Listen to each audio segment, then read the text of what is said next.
चला तर आजच्या आपल्या कंबाईन ग्रुप बी आणि ग्रुप सी या परीक्षेची तयारी करणाऱ्या सर्व विद्यार्थ्यांसाठी आजचा आपला दुसरा सेशन आहे।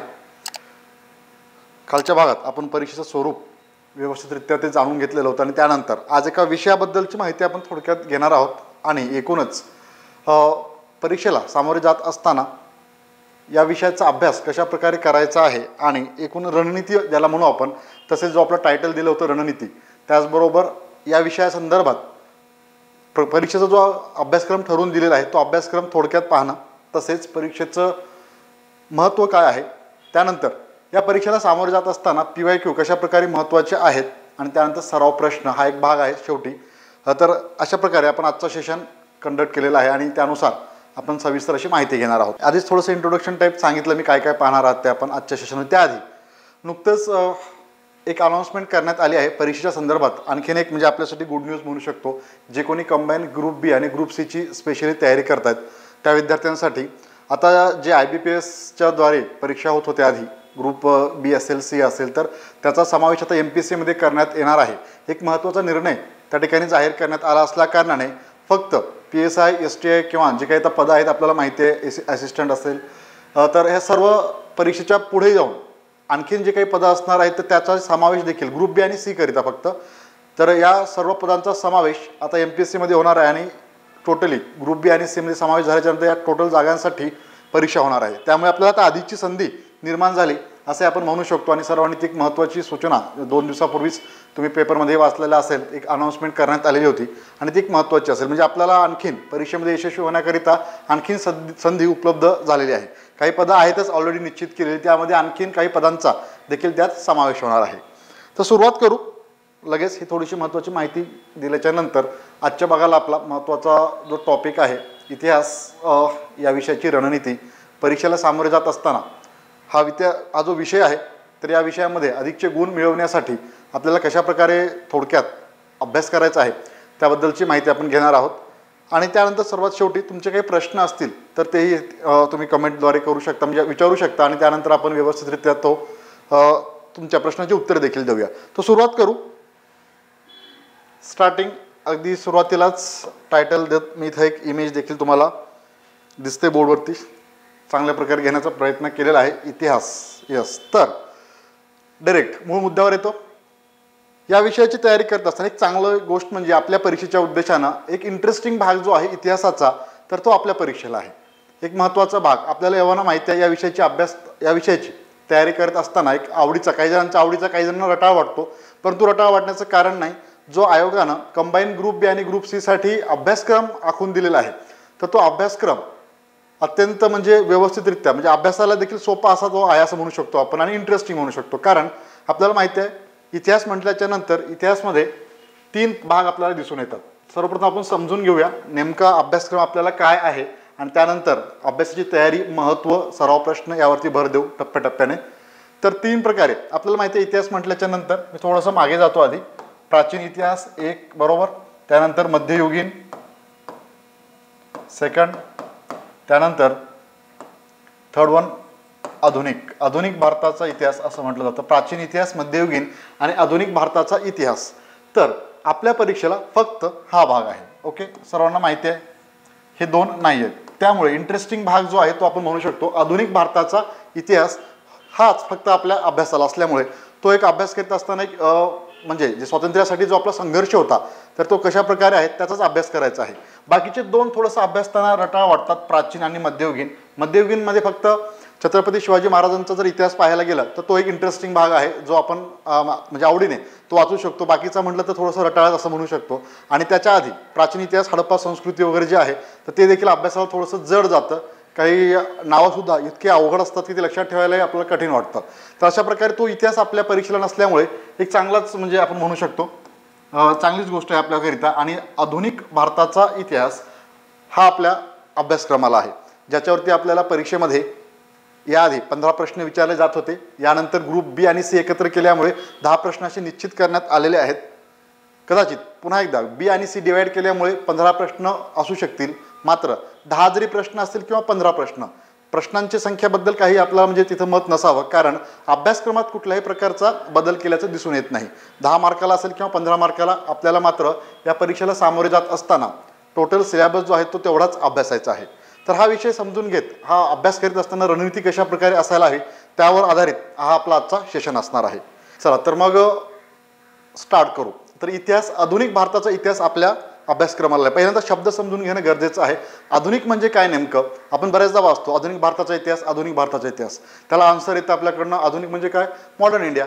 इंग्रजीमध्ये नको आहे आपल्याला अर्थ. आधुनिक म्हणजे काय नेमकं कोणाला सांगता येईल, बघा प्रयत्न करा. येस, म्हणजे आपण थोडंसं संवादात्मक, म्हणजे तुमच्याकडनं काही उत्तरे अपेक्षित आहेत, माझ्याकडनं काही चर्चात्मक स्वरूपात हा सेशन आपण कव्हर करू. आजचा म्हणजे विषय इतिहास. तर कोणाला कमेंट करता आलं तर सांगण्याचा प्रयत्न करा. आधुनिक म्हणजे काय नेमकं काय, आधुनिक भारताचा इतिहास आपल्याला अभ्यासायचा आहे, बरोबर. मात्र आधुनिक म्हटल्याच्या नंतर त्याचा अर्थ आपल्याला माहिती असणं आवश्यक आहे. वर्तमान आणि आपल्या अलीकडच्या काळातील संबंधित घटना याला आधुनिक म्हणतात. एक सर्वसाधारणपणे सोपी व्याख्या आहे आधुनिकची. ओके, वर्तमान आणि अलीकडच्या काळातील घडलेल्या घटना म्हणजेच जवळपास आत्ताचं वर्तमानाचं दाखला देत त्याचबरोबर जस्ट काही घटना घडून गेलेल्या आहेत त्याचा अभ्यास आपल्याला परीक्षेसाठी आखून देण्यात आलेला आहे. तो म्हणजेच ज्यावेळेस ब्रिटिश भारतामध्ये आलेले होते तो काळ म्हणजे 1757चा इतिहास साधारणपणे आपण गृहीत धरू. 1757 पासून भारताला स्वातंत्र्य मिळेपर्यंत आपल्याला अभ्यासाचा आहे. त्यामध्ये 3 टप्पे आपण पाडलेले आहेत. प्रामुख्याने त्याचा अभ्यास या ठिकाणी करत असताना आपल्याला या विषयाकडे म्हणजे एक साधारणपणे जर आपण म्हणजे विचार केला गेला तर या विषयाचा काही जणांना असं वाटतं की इतके सारे इसवी सन असतात. म्हणजे तुम्हाला पडलेले प्रश्न हा विषय जाणून घेणं खूप हे प्रश्न जाणून घेणं खूप गरजेचं आहे. आपल्याला एक प्रश्न पडतो साधारणपणे इसवी सन कसं लक्षात ठेवायचं, त्यानंतर एवढा सर्व इतिहास आहे, प्रत्येक गोष्टींचा अभ्यास डिटेलमध्ये करायचा आहे, बरीचशी पुस्तके आहेत, मग त्यानंतर आपल्याला काय वाचलं म्हणजे कसं वाचल्याच्या नंतर ते लक्षात राहील आणि परीक्षेत आपण कशा प्रकारे प्रश्न सोडवले पाहिजेत. तर याकरिता जो सिक्वेन्स आहे सुरुवातीलाच मी ते मेन्शन करतो महत्त्वाचं. ज्यावेळेस तुम्ही विषयाचा अभ्यासाला सुरुवात करता त्यावेळेला आपल्याला एखादी गोष्ट म्हणजे एखादी पुस्तक घेतलं, तुम्ही अभ्यासक्रम पाहिलेला आहे, त्यानंतर तुम्हाला असं वाटतं की नाही 1857ला काहीतरी घडलेलं होतं आणि त्यानंतर तो आपण आधी पहिलं वाचू नंतर बाकीचं बघू, म्हणजे ते डोक्यात माइंडमध्ये असतं सेट केलेलं आपण. त्यानंतर आपण डायरेक्ट मधूनच कुठेतरी वाचायला सुरुवात करतो आणि नेमकं तिथंच चुकतो आपण. ते नको करायला आणि अगदी सुरुवातीपासून सिक्वेन्सली आपल्याला पुढं जायचं आहे. म्हणजे ज्या अभ्यासक्रमापासून 1757 आहे ना तर पुढं जायचंच नाही. कोणाचा अभ्यास म्हणजे महात्मा गांधींजीबद्दल जाणून घ्यायचा असेल किंवा डॉक्टर बाबासाहेब आंबेडकरांच्या विषयी आपल्याला वाचायचं असेल तिकडे कुठेच जायचं नाही. जे सिक्वेन्स आखून दिलेलं आहे 1757 पासून ते पुढं, तर कालानुक्रमे जे घटना आपण ज्यावेळेस अभ्यासतो ते सविस्तर आपल्या म्हणजे लक्षात राहतात. आणि प्रश्न विचारल्याच्या नंतर तिथे काही व्यक्ती असतील तर त्यांचा जो कालावधी असतो तो कालावधी आखून दिलेला आहे. तर अभ्यास करत असताना किंवा पर्यायामध्ये ज्यावेळेस त्यांच्याबद्दलची माहिती तिथे मेन्शन केली जाते ते इयरवरनं आपण प्रश्नाचे उत्तर देखील शोधू शकतो. तर अशा प्रकारे आपल्याला एक टप्पा पुढे जायचा आहे. तर माहिती घेऊ आपण आधुनिक भारताचा इतिहास. तुम्हाला मी इथे मेन्शन केलं आधुनिक म्हणजे काय थोडक्यात, आणि त्यानंतर प्राचीन आणि मध्ययुगीन हे तर आपल्याला नाही नसल्यामुळे एक म्हणजे चांगलीच गोष्ट त्याला आपण म्हणू. आणि आधुनिक भारताचा इतिहास आपल्याला अभ्यासाचा आहे. तर त्यामध्ये आधुनिकमध्ये देखील प्रामुख्याने 3 टप्पे आहेत आणि त्यानुसार आपल्याला पुढे जायचं आहे. तर आधुनिक भारताचा इतिहास अभ्यास करत असताना सर्वप्रथम पहिला जो आहे तोच म्हणजे पहिला पॉईंट जो आता मगाशी मेन्शन केला आधुनिक भारताचा इतिहास, त्यानंतर 3 टप्पे आपण पाडलेले आहेत. त्यात महाराष्ट्राचा इतिहास सेकंड आणि नंतर समाजसुधारक असं एक डिवायडेशन सर्वसाधारणपणे केलेलं आहे आपण. तर आधुनिक भारताच्या इतिहासात काय काय अभ्यासणार आहोत हे देखील जाणून घेणं तेवढंच महत्त्वाचं आहे. आणि महाराष्ट्राचा इतिहास त्यानंतर समाजसुधारक. महाराष्ट्राच्या इतिहासामध्ये 1857च्या वेळेस ज्यावेळी उठावामध्ये महाराष्ट्राचा जो काही सहभाग होता 57च्या आधी देखील आणि नंतरही तर तो देखील आपल्याला अभ्यासायचा आहे यामध्ये. आणि त्यानंतर महाराष्ट्राची स्थापना असेल त्यासाठी आपल्याला करावा लागलेला संघर्ष आणि ते पुढं म्हणजे येणारच आहे ते. तर हे सर्व गोष्टी आपल्याला त्या ठिकाणी जाणून घ्यायच्या आहेत.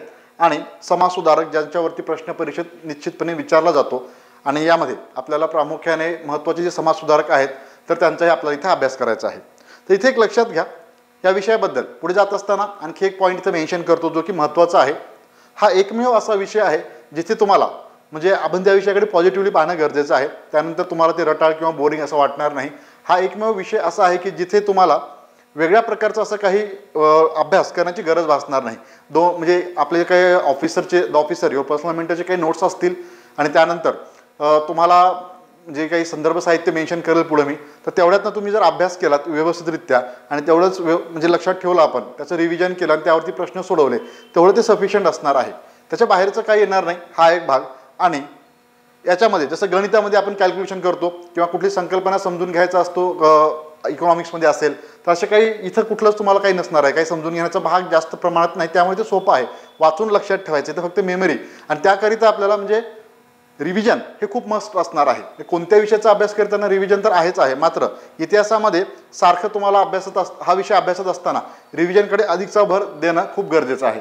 तर त्याच अनुषंगाने आपण एक एक भाग या ठिकाणी जाणून घेणार आहोत. या विषयाचा अभ्यास कशा प्रकारे करायचा, त्यानंतर आधुनिक भारताचा इतिहास, सर्वप्रथम त्याच्याबद्दलची माहिती, यामध्ये आपण काय काय अभ्यासणार आहोत पुढं नेक्स्ट लेक्चरमध्ये. तर हे सर्व इथे डिटेलमध्ये तुम्हाला व्यवस्थितरित्या आजच्या भागामध्ये आपण एक्सप्लेन करूया.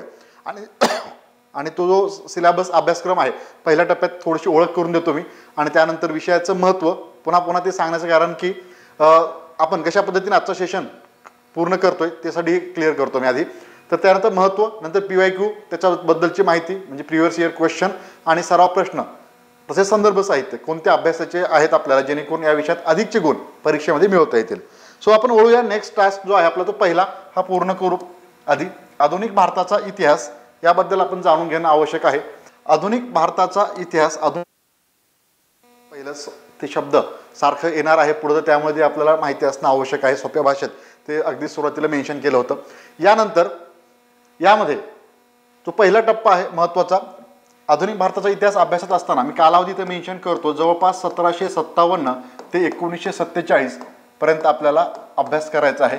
2-1 वर्षाचा अभ्यास आपल्याला काही महत्त्वाच्या घडामोडी ज्या घडलेल्या आहेत देशाच्या स्वातंत्र्याच्या चळवळीमध्ये, काही व्यक्तींचं योगदान असेल किंवा काही संस्था संघटना असतील, शैक्षणिक सुधारणा असेल, ज्यावेळेस ब्रिटिश भारतामध्ये आल्याच्या नंतर ते व्हाईसरॉय, गव्हर्नर जनरल इत्यादींच्या बद्दलची माहिती आपल्याला या ठिकाणी घ्यायची आहे. तर सर्वप्रथम आपण जाणून घेऊ, 1757 पासून स्टार्ट होणार आहे. ब्रिटिश भारतात येण्याचा कालावधी त्याही आधीचा होता, मात्र जे काही आपण सुधारणा म्हणतो किंवा प्रशासनाची पकड ज्यांनी आपल्या हातात घेतलेली होती आणि त्याद्वारे आपल्यावरती राज करण्याला सुरुवात केली असे म्हणू शकतो. तर तो कालावधी 1757च्या पुढं आपल्याला दिसून येतो. तर ब्रिटिशांचे भारतात आगमन म्हणजेच 1757 इथून आपल्याला गृहीत धरायचं आहे, पुढं आधी मागचं नाही आहे. आणि त्याच्यानंतर पहिला जो भाग आहे तो हे इम्पॉर्टंट. त्यानंतर प्रारंभीच्या काळातील गव्हर्नर जनरल हा एक महत्त्वाचा भाग, ज्याच्यावरती परीक्षेला प्रश्न आवर्जून विचारले जातात, आणि तो टप्पा आपल्याला सुरुवातीला पाहायचा आहे. म्हणजे पहिला जो भाग आहे तो अभ्यासाचा आहे. त्यामध्ये असतील प्रामुख्याने गव्हर्नर जनरल, त्यात थोडंसं एक्सप्लेन करून पुढे जातो. म्हणजे विषय तर आपण पुढे घेणार आहोतच, मात्र अभ्यास कशा प्रकारे करायचा आहे आणि जे टॉपिक आहेत त्यावरती थोडंसं एक्सप्लेन करून माहिती घेऊया विषयाची. सुरुवातीपासूनच मधूनच कुठले अधूनमधून आपल्याला सुरुवात करायची नाही, हे लक्षात घ्या, मी हे वारंवार सांगणार आहे. तर 1757 पासून ज्यावेळेस गव्हर्नर होते सुरुवातीला, आणि त्यानंतर गव्हर्नर जनरल, हा जो गव्हर्नर जनरल काय, तो विषय अभ्यासत असताना आपण त्याच्याबद्दलची डिटेलमध्ये माहिती घेणार आहोतच. प्रत्येक गव्हर्नरबद्दल, गव्हर्नर हा गव्हर्नर जनरल कसा झाला, आणि गव्हर्नर जनरल म्हणजेच काय, नेमकं त्याचं काम काय असतं गव्हर्नर जनरलचं. पुढं हा गव्हर्नर जनरल, भारताचा गव्हर्नर जनरल मध्ये एक टॉपिक तुम्हाला येईलच, आणि पुढं त्यानंतर हा गव्हर्नर जनरल व्हाईसरॉय कशा प्रकारे झाला, हे विषय अभ्यासत असताना तो कव्हर करणार आहोत आपण. मात्र सुरुवातीला इथे मेन्शन करण्याचं कारण, गव्हर्नरवरती हे प्रश्न परीक्षेत विचारले जातात, त्या कारणानेच प्रारंभीच्या काळातील गव्हर्नर जनरल हे पहिला पॉईंट असणार आहे इतिहास विषय आपण अभ्यासत असताना. ओके. यानंतर सामाजिक आणि धार्मिक सुधारणा चळवळी हा एक महत्त्वाचा भाग. त्यामध्ये आपल्याला राजाराम मोहन राय असतील, तसेच स्वामी दयानंद सरस्वती यांनी केलेलं कार्य, त्यांच्याविषयी डिटेलमध्ये अभ्यासायचं आहे. साधारण पाहायला गेलं, आताच्या प्रश्नपत्रिका जर तुम्ही अभ्यासलात ॲज कम्पेअर, एक 10 वर्षाच्या आधीची प्रश्नपत्रिका आणि एक 5-6 वर्षांमध्ये, तर 2011-12ची गोष्ट वेगळी, आणि त्यानंतर 2017-18च्या नंतर जे परीक्षेचं स्वरूप बदललेलं आहे बऱ्याच प्रमाणात, 15-16च्या नंतरच अगदी. तर त्यामध्ये ऑनलाईनर क्वेश्चन क्वचित दिसतील तुम्हाला. विधानात्मक स्वरूपामध्ये प्रश्नपत्रिका पाहिल्याच्या नंतर एक गोष्ट लक्षात येते, ती म्हणजेच प्रश्नपत्रिका ह्या तुम्ही पहिल्यांदा ते तर पाहणं गरजेचं आहे. त्यानुसारच आपल्याला अभ्यास कसा करायचा आहे हे लक्षात येऊन जातं. ज्यावेळेस PYQचं महत्त्व सांगेन मी, तिथं पुन्हा एकदा ते अधोरेखित होईलच. मात्र कुठलाही विषय, जसं की आता मी इथं सामाजिक आणि धार्मिक सुधारणा चळवळीबद्दल मेन्शन करणार आहे. आता राजाराम मोहन राय यांच्याविषयीचं त्यांच्या कार्याचा आढावा घेत असताना वर करणे म्हणजे त्यांच्याबद्दलची माहिती, आपल्याला इत्यंभूत माहिती घेणं आवश्यक आहे. म्हणजेच काही संस्था संघटना त्यांनी स्थापन केलं असेल किंवा सुधारणावादी काही कार्य केलेलं असेल, तर हायलाइटेड टॉपिक न अभ्यासता डिटेलमध्ये त्यांच्याविषयीचा अभ्यास आपल्याला करायचा आहे, आणि त्याचं रिव्हिजन हे मस्ट आहे.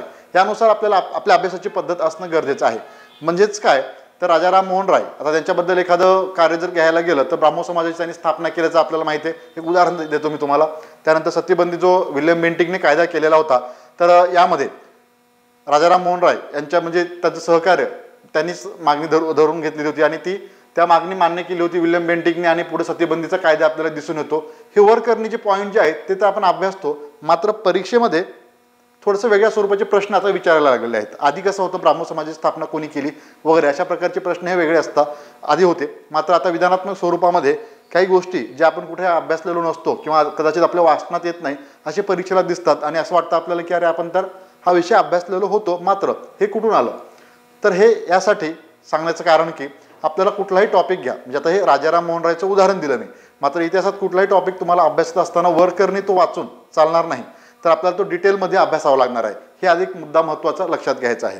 जो सिक्वेन्स सांगितला त्याप्रमाणेच मात्र डिटेलमध्ये व्यवस्थित एक एक टॉपिक कव्हर करायचा, जेणेकरून त्या विषयावरती त्या टॉपिकवरती म्हणजे मगाशी सांगितलं गव्हर्नर जनरल असतील किंवा आता हे सामाजिक धार्मिक सुधारणा चळवळी आहेत त्याच्याविषयीची माहिती घेतोय, तर हे दोन्ही विषय दोन्ही आता अभ्यासतो आपण, तर तो पूर्ण व्यवस्थित डिटेलमध्ये अभ्यासल्याशिवाय पुढे जायचंच नाही. अर्धवट हा अभ्यास अजिबात त्या ठिकाणी होता कामा नये, लक्षात घ्या. त्यानंतर आहेत शैक्षणिक सुधारणा. ओके, ज्या प्रमाणात म्हणजे हे एक महत्त्वाचा भाग राहिलेला आहे आपल्या इतिहासामध्ये, भारताच्या स्वातंत्र्याच्या चळवळीमध्ये. पुढे जाऊन जे आपण पाहतो बऱ्याच लोकांनी शिक्षणाच्या माध्यमातूनच क्रांती केल्याचे आपल्याला दिसतं. जे म्हणजे पुढं जे काही राजकीय नेते होते, राजकीय सुधारक होते किंवा समाज सुधारण्याचं जे काही लोकांनी कार्य केलेलं होतं, तर त्याबद्दलची माहिती आपल्याला पुढे ज्यावेळेस विषय अभ्यासताना घ्यायचे आहे, तर तिथे ह्या शैक्षणिक सुधारणा झाल्याच्या नंतर मोठ्या प्रमाणात त्याविषयीच्या काही समित्या असतील, त्यानंतर काही आयोग नेमण्यात आलेले आहेत, त्याचाही अभ्यास आपल्याला सविस्तर करायचा, जेणेकरून त्याविषयी काही प्रश्न विचारले गेले तर त्यातही आपल्याला अधिकचे गुण मिळवता येतील. त्यानंतर नेक्स्ट वेळी आपण हा विषय अभ्यासत असताना मी 3 टप्पे पाडले होते, पुन्हा थोडंसं आठवण करून देतो, स्मरण म्हणजे विसरायला नको. आधुनिक भारताचा इतिहास, महाराष्ट्राचा इतिहास आणि त्यानंतर समाज सुधारक हे आपल्याला अभ्यासाचे आहेत. आपल्या सिलेबसला एवढा 3 एक भाग आहे, त्याचं डिवायडेशन आपण केलेलं आहे आणि त्यामध्ये आपण सुरुवातीला पाहतोय आधुनिक भारताचा इतिहास. ओके, यामध्ये 1857चा जो उठाव आहे, आता यानंतर नेक्स्ट टॉपिक असणार आहे, तर 1857 1857चा उठाव, त्यामध्ये कोणत्या ठिकाणी कोणी म्हणजे कुठल्या उठावाचं नेतृत्व कोणी केलं होतं, कोणी त्या ठिकाणी सहभाग घेतलेला होता आणि त्यावेळेसच्या पूर्ण ज्या क्रमवारी आहे, उठावात कोण पुढं होतं, त्यानंतर जे काही क्रमवारी दिलेली आहे, व्हाईसराय गव्हर्नर जनरल असतील त्या काळामध्ये, तर सविस्तररित्या म्हणजे त्या 1857च्या उठावाच्या निमित्त आपल्याला ते अभ्यासायचं आहे. यानंतर जे गव्हर्नर जनरल होते त्याचं पुढं आता 1857च्या नंतर ते व्हाईसराय बनले आणि त्या 1905 पर्यंत साधारण जर पाहायला गेलं 1857 ते 1905 आपल्याला महत्त्वाचे प्रमुख असे व्हाईसराय यांच्याविषयीचा अभ्यास करायचा आहे. काही कमालीचे म्हणजे जे व्हाईसराय होते तर ते थोडंसं स्ट्रिक्ट स्वरूपाचे होते, आपल्या भाषेत सोप्या सांगायचं झालं. काही आपल्याला सुधारणावादी होते, ज्यांनी भारतीय लोकांना त्यांचे हक्क मिळावेत किंवा ते पुढे यावेत, पुढे जावेत त्याकरिता काही सुधारणा केल्याचे आपल्याला दिसतं. अशा प्रकारे दोन्ही ठिकाणी देशामध्ये जी काही सुधारणा त्यावेळेस होत होती त्यावेळेस या व्हाईसरायचा काही महत्त्वाचा रोल राहिलेला आहे. काही व्हाईसराय चांगले आणि काही व्हाईसराय म्हणजे ज्यांनी वृत्तपत्रावरती बंदी वगैरे घातलेली होती, त्यानंतर त्याबद्दलचा कायदा केला होता, कोणाला आपलं मत मांडण्यासाठी बंदी घालण्यात येऊ लागली, तर काहींनी मुक्तपणे संचार करण्यासाठी लोकांना अधिकार देखील दिले होते. सुधारणा त्या ठिकाणी मोठ्या प्रमाणात घडून आलेल्या होत्या आणि त्यात व्हाईसरायने प्रामुख्याने व्हाईसरायची भूमिका देखील आपल्याला तिथे दिसून येते. थोडंसं पुढे जाऊ आणखीन अभ्यासक्रमाविषयी जाणून घेत असताना. यानंतर राष्ट्रीय सभेची स्थापना, राष्ट्रीय काँग्रेस किंवा राष्ट्रीय सभेची स्थापना हा एक महत्त्वाचा भाग, ज्याविषयी भारतात म्हणजे व्हाईसरायच्या नंतर 1857चा उठाव आपण पाहतो, त्यानंतर 1857च्या नंतरचे व्हाईसराय आपल्याला दिसून येतात, बरोबर. आणि पुढं राष्ट्रीय सभेची स्थापना जी 1885ला झालेली आपल्याला दिसून येते 1885मध्ये, हा एक महत्त्वाचा भाग आपला स्वातंत्र्याच्या इतिहासात राहिलेला आहे. इथून मात्र दरवेळेस राष्ट्रीय सभेचं एक अधिवेशन त्या ठिकाणी पार पडत होतं आणि या अधिवेशनाच्या स्वरूपामध्ये पुढे जाऊन आपल्याला 2 गट देखील दिसून येतात.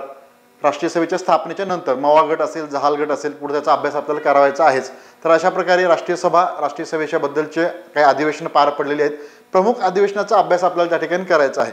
काही अधिवेशनामध्ये महत्त्वाचे ठराव पास करण्यात आलेले होते आणि त्यावर आधारित परीक्षेला प्रश्न हे अपेक्षित असतात. त्या कारणाने म्हणजे 1885 पासून 1947 पर्यंत राष्ट्रीय सभा किंवा राष्ट्रीय काँग्रेसचे अधिवेशन जे काही पार पडलेले आहेत, तर त्या अधिवेशनामध्ये सर्वच्या सर्व आपल्याला अभ्यासाचे नाहीत. काही मोजके अधिवेशनं आहेत जिथे काही ठराव पास केलेले असतील किंवा काही महत्त्वाचे निर्णय त्या ठिकाणी घेतलेले असतील, एखादी घटना घडलेली असेल, तर ते अभ्यासात असताना, विषय अभ्यासात असताना आपल्याला तो म्हणजे तो भाग जो आहे तो लक्षात ठेवायचा आहे. राष्ट्रीय सभेची स्थापना 1885. पुढे जाऊया. जे आता मागाशी मेन्शन केलं होतं, या 3 गट राष्ट्रीय सभेच्या नंतर आपल्याला एक कालखंड म्हणतो किंवा एक काळ ज्यात जो बदल घडत गेलेला होता 1885च्या नंतर दिसून येतं मवाळ कालखंड. पहिला राष्ट्रीय सभेची स्थापना झाली त्यावेळेस 1885 पासून ते 1905 हा जो कालखंड आहे तर तो मवाळ कालखंड म्हणून ओळखला जातो. मवाळ गटाचे काही नेते होते, त्यांच्याविषयीचाही अभ्यास आपल्याला यामध्ये करायचा आहे. प्रामुख्याने त्यांनी केलेलं कार्य, स्थापन केलेल्या काही संस्था असतील, वृत्तपत्रे असतील किंवा काही महत्त्वाचे कार्य केलेले असतील. आता मवाळ गटाचे नेते म्हटल्याच्या नंतर आपल्या डोळ्यासमोर काही लोकांची नावे येणं आवश्यक आहे. ते तुम्हाला आधी अभ्यासलं असेल तर गुड, नसेल आताही तुम्ही ते जाणून घेऊ शकता. त्यामध्ये सर्वप्रथम जर पाहायला गेलं दादाभाई नौरोजी असतील, योमेशचंद्र बॅनर्जी, गोपाळ गणेश आगरकर, न्यायमूर्ती रानडे, फिरोजशाह मेहता, हे सर्व व्यक्ती आहेत ते मवाळ गटाचे नेते होते आणि त्यांच्याविषयीचा आपल्याला अभ्यास परीक्षेमध्ये त्यांच्याविषयी प्रश्नही विचारले जातात. राष्ट्रीय सभेची अधिवेशनाच्या नंतर जो कालखंड आहे पहिला टप्पा 1885 ते 1905 दरम्यान या नेत्यांविषयीची माहिती आपल्याला घ्यायची आहे. त्यानंतर वळूया आपण नेक्स्ट जहाल कालखंड, ज्याला टिळक युग असे म्हणतात. टिळक युग म्हणण्याचं कारण असं की ज्यावेळेस आपण आक्रमकपणे स्वातंत्र्याची मागणी करत होतो त्यावेळेला अर्ज विनंत्या करून ब्रिटिशांपुढे आपलं जे काही घराणं असेल तर ते करण्याचं काम मवाळ गट करत होता. मात्र त्याच्या अगदी उलट अर्ज विनंत्या करून आपल्याला काही स्वातंत्र्य मिळवता येणार नाही अशा प्रकारची भूमिका जहाल गटाची होती आणि आक्रमकपणे स्वातंत्र्याची मागणी करण्याकरिताच टिळकांच्या नेतृत्वाखाली जहाल गट 1905 ते 1920 पर्यंत कार्यरत असल्याचं आपल्याला दिसतं आणि त्यालाच जहाल कालखंड असं म्हणून ओळखलं जातं. त्याचा एक अभ्यास, त्यातल्या घडामोडी आपल्याला त्या ठिकाणी जाणून घ्यायचे आहेत. ज्याला टिळक युग, टिळकांचं वर्चस्व त्या ठिकाणी दिसून येतं आपल्याला आणि मोठ्या प्रमाणात कार्य देखील आपल्याला त्या ठिकाणी अभ्यासायचं आहे. तो एक भाग झाला. आणि तिसरा म्हणजेच स्वातंत्र्यापर्यंतचा 1920च्या पुढं ज्याला गांधीयुग किंवा सत्याग्रह पर्व असं म्हटलं जातं, तो म्हणजेच 1920 to 1947. गांधीयुग किंवा सत्याग्रह पर्व, ज्या काही चळवळी होत्या, मुवमेंट सुरू केलेली होती गांधीजींनी, त्यांच्या नेतृत्वाखाली बऱ्याच ठिकाणी यश आलं होतं, काही ठिकाणी माघारी घ्यावी लागली होती.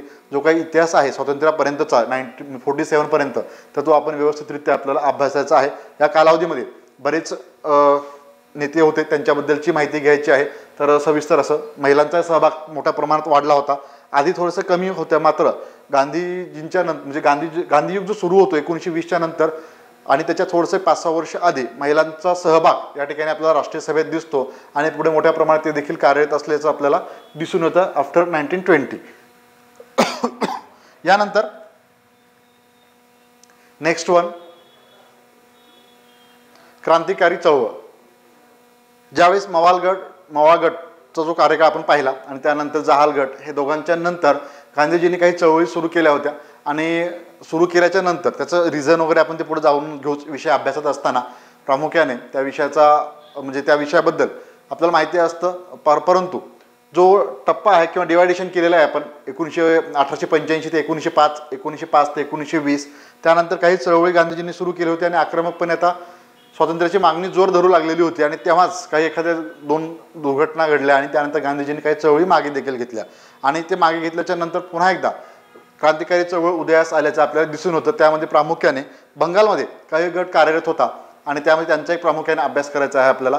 त्यात रासबिहारी बोस असतील, तसेच बिपिनचंद्र पाल आहेत, भूपेंद्रनाथ दत्त असे असतील किंवा अरविंद घोष, हे जे काही क्रांतिकारी होते त्यांच्याबद्दलची माहिती पहिल्या टप्प्यात घ्यायची. आणि दुसरा टप्पा म्हणजेच भगतसिंग, चंद्रशेखर आझाद, तर यांच्याविषयीची आपल्याला माहिती क्रांतिकारी चळवळीमध्ये अभ्यासाची, जेणेकरून परीक्षेमध्ये तो एक भाग आपल्याला आहेच आणि तो अभ्यासून अधिकचे गुण त्या ठिकाणी मिळवता येतील.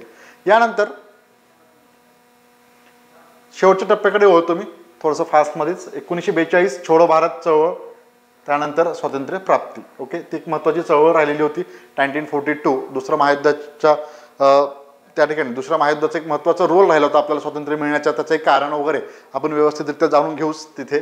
आणि पुढं मग 1947ला स्वातंत्र्य प्राप्ती झाल्याच्या नंतर काही घटना आहेत तर त्या घटना आपल्याला नोट करायच्या आहेत. एक महत्त्वाचा भाग हा एक. येस, तर पुढे आता सेकंड टप्प्याकडे वळण्याच्या आधी या आधुनिक भारताच्या इतिहासात आपल्याला एवढं अभ्यासायचं आहे. लक्षात घ्या, यावरती परीक्षेला प्रश्न. आता मी फक्त प्रामुख्याने काय हायलाइटेड टॉपिक इथे मेन्शन केलेले आहेत. ते अभ्यासात असताना मधल्या काळामध्ये आणखीन काही भाग जे आहेत म्हणजे वृत्तपत्राबद्दलचं असेल किंवा काही कायदे आहेत तर ते देखील आपल्याला अभ्यासणं गरजेचं आहे. 1757 to 1947, ज्याला आधुनिक भारताचा इतिहास जो आपल्या अभ्यासक्रमाला आहे. इथपर्यंत कोणाचे काही डाऊट असतील किंवा एकतर्फी न जाता मी जे काही सांगतोय तुम्हाला म्हणजे ओके वाटतंय आणि त्याचबरोबर तुमचं काही प्रश्न असेल किंवा कशा प्रकारे काही असे या इथपर्यंत म्हणजे आधुनिक भारताच्या इतिहासापर्यंत तर तुम्ही इथे विचारू शकता. थोडासा अभ्यासक्रम जो आहे तो माहिती करून घेणं आवश्यक असल्यामुळे पहिल्या टप्प्यात ते मी इथं मेन्शन करतो आणि त्यानंतर मूळ आपण आणखीन काही प्रश्न जे आपले आहेत म्हणजे विषयाचं महत्त्व ते आपण जाणून घेऊ आणि अभ्यास कशा प्रकारे या विषयाचा करायचा ह्या गोष्टी ज्या आहेत तर हे आधी व्यवस्थितरित्या जो अभ्यासक्रम समजून घेतल्याच्या नंतर पुढे जाणार आहोत. तर नेक्स्ट वन दुसरा भाग जो आहे तो म्हणजेच महाराष्ट्राचा इतिहास. ओके, अभ्यासक्रमाला असलेला दुसरा भाग तो आपल्या राज्याचा इतिहास आपल्याला माहिती असणं आवश्यक आहे आणि त्या अनुषंगाने परीक्षेमध्ये देखील तो ठेवला. महाराष्ट्राचा इतिहास म्हटल्याच्या नंतर ज्या राज्याची निर्मिती होत होती महाराष्ट्र राज्याच्या वेळेस त्यावेळेस वेगवेगळ्या समित्या त्या ठिकाणी पुढे येईल ते कार्यरत होत्या आणि अनेक लोकांनी त्या ठिकाणी महत्त्वाचं योगदान दिलेलं होतं. तसेच मुंबई ज्यावेळेस एक सुरुवातीला म्हणजे राज्य निर्मितीच्या आधी काही भाग जो आहे मुंबई आणि गुजरात तर ते दोन्ही महाराष्ट्रातील काही भाग गुजरातशी संलग्न होता आणि त्यावेळेस राज्याचं कुठून कुठपर्यंत सीमा असेल हे देखील निश्चित नव्हतं आणि त्या ठिकाणी बराचसा भाग मुंबई हे महाराष्ट्रालाच मिळायला पाहिजे असा एक काही लोकांचा त्या ठिकाणी म्हणजे त्यासाठी आंदोलन केली होती आणि काही जणांना हुतात्मा देखील झालेले होते. हा जो काही अभ्यासक्रम आहे राज्याच्या निर्मितीचा त्यानंतरच्या समित्या ज्या वगैरे आहेत काही संघटना आहेत त्यानंतर राष्ट्रीय स्वातंत्र्याच्या चळवळीमध्ये देखील काही लोकांनी सहभाग घेतलेला होता तर त्यांचाही अभ्यास आपल्याला करायचा आहे. 1857 जो उठाव होता त्या उठावामध्ये देखील महाराष्ट्राचं नेतृत्व जे होतं ते देखील आपल्याला थोडक्यात अभ्यासायचं आहे. तर हा भाग परीक्षेला आहे.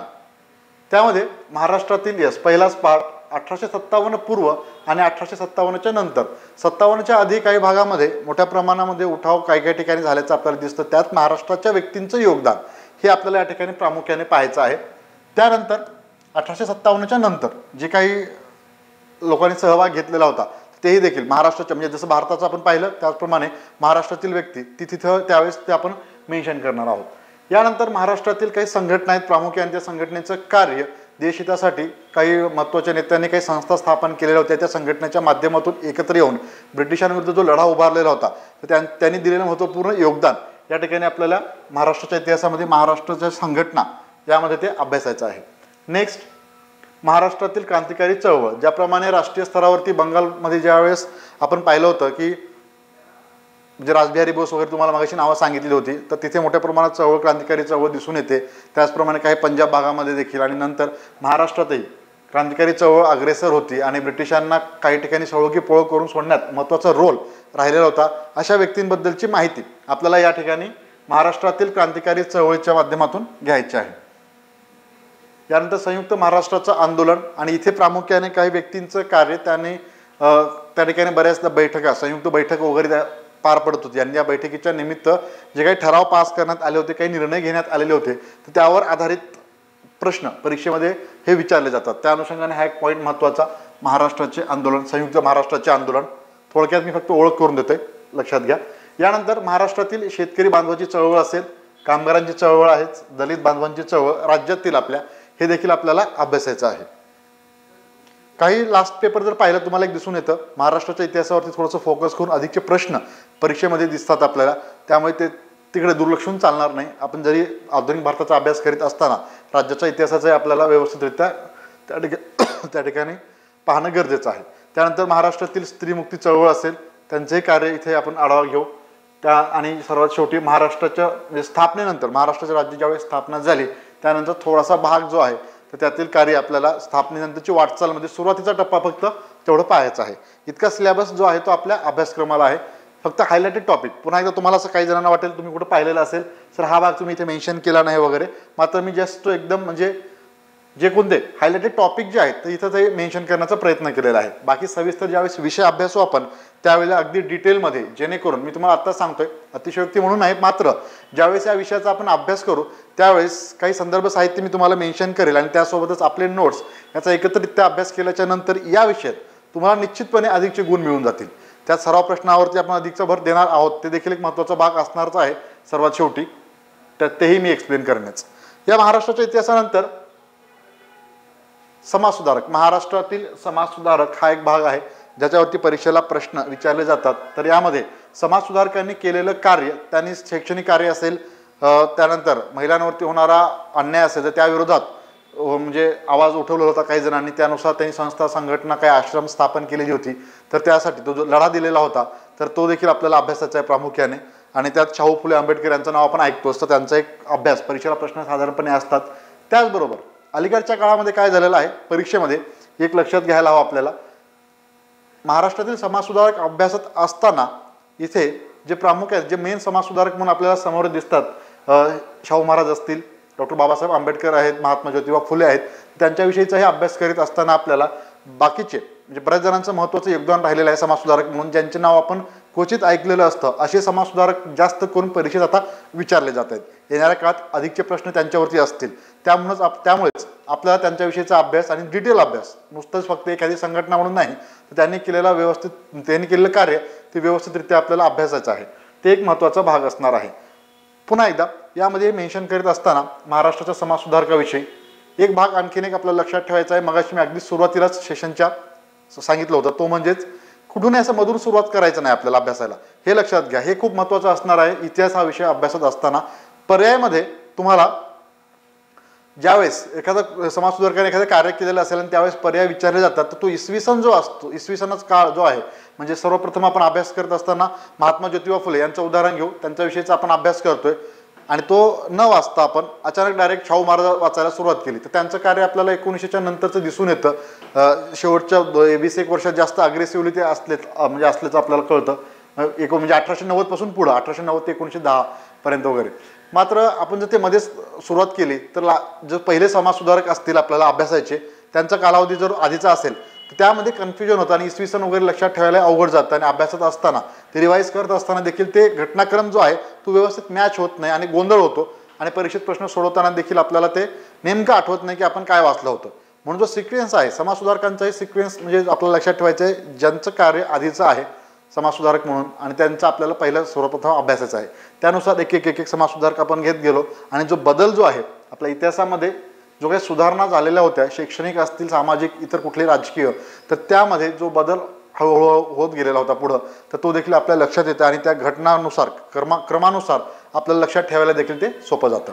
ओके, हा एक भाग आपल्याला या ठिकाणी अभ्यासाचा आहे. समाजसुधारक महत्त्वाचं, ज्यांच्यावरती प्रश्न परीक्षेत विचारले जातात.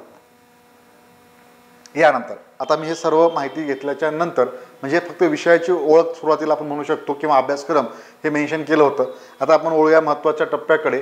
तर रणनीती विषयाची काय असावी हा आपला जरी आजचा सेशन आहे, त्यामध्ये आपण विषयाबद्दल जाणून घेत असताना आता महत्त्व काय, या विषयाचं आपल्या परीक्षेसाठी काय महत्त्व आहे हे आपल्याला जाणून घेणं गरजेचं. त्याच उद्देशाने हा नेक्स्ट टॉपिक असेल आपला इथे.